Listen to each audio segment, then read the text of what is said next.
Երեկվանից Վեոլա ջրին նվիրված իմ տեսանյութը միայն ինձ պատկանող 2 հարթակներում հատել է 1 միլիոն դիտման սահմանը։ Սա նշանակում է, որ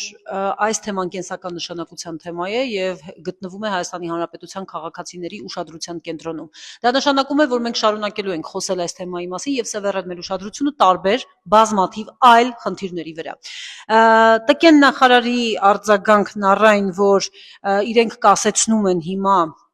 այդ ջրամատակարարման գրաֆիկը եւ կփորձեն դա լավարկել եւ այլն,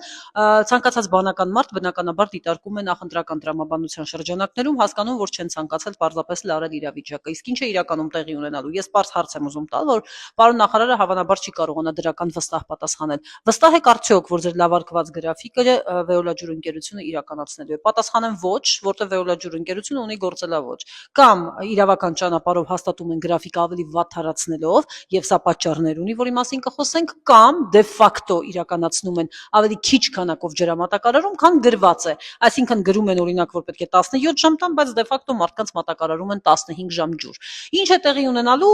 լավագույն դեպքում, այսպես ասենք, Վեոլա ջրին կարող են տուգանել։ Մի քանի միլիարդ շահույթ գեներացնող ընկերությունը կարող է մի քանի միլիոն դրամի կոպեկով տուգանք վճարել եւ շարունակել մատակարարել այդ ջուրը, այսինքն 24 ժամյա ջրամատակարարում չի լինելու։ Ֆիքսենք սա։ Հաջորդը, արդյոք նույնքան փութաջանորեն, որքան 3 փորձեց նախարարը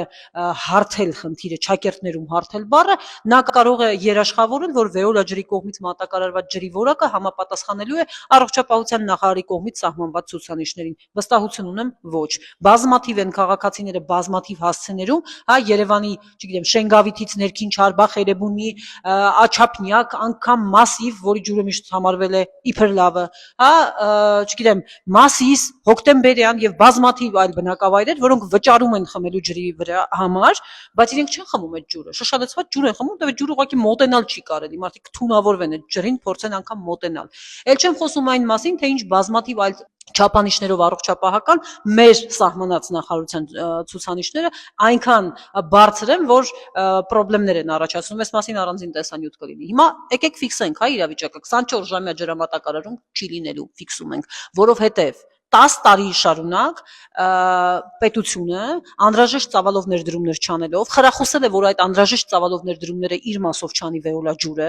իրենք վարձավճարները անգամ, որ մեր պետք է պետությանը տան, իրենք վարձով է տված այդ ջրերը, իրենք դա էլ չեն արել, պետությունը ներել է։ Պետությունը ներել է նրանց անգամ տուգանքը, որը նշանակել է աուդիտորը, պատկերացնում եք, 5 տարի չկա տեխնիկական աուդիտոր, որը ճիշտը կասեր մեզ բոլորիս Վեոլա ջրի մասին։ Եվ այս ամենից հետո փորձում են ասել, որ իրավիճակը կշտկվի։ Չի շտկվելու, մենք շարունակելու ենք ձեռքը պահել զարկերակին եւ դիմելու ենք բնականաբար այն բոլոր մարմիններին, որոնք պատկանեն ու այս հարցում ունեն իրավասություն, ինչպես երեք արդեն տեղեկացրել էի։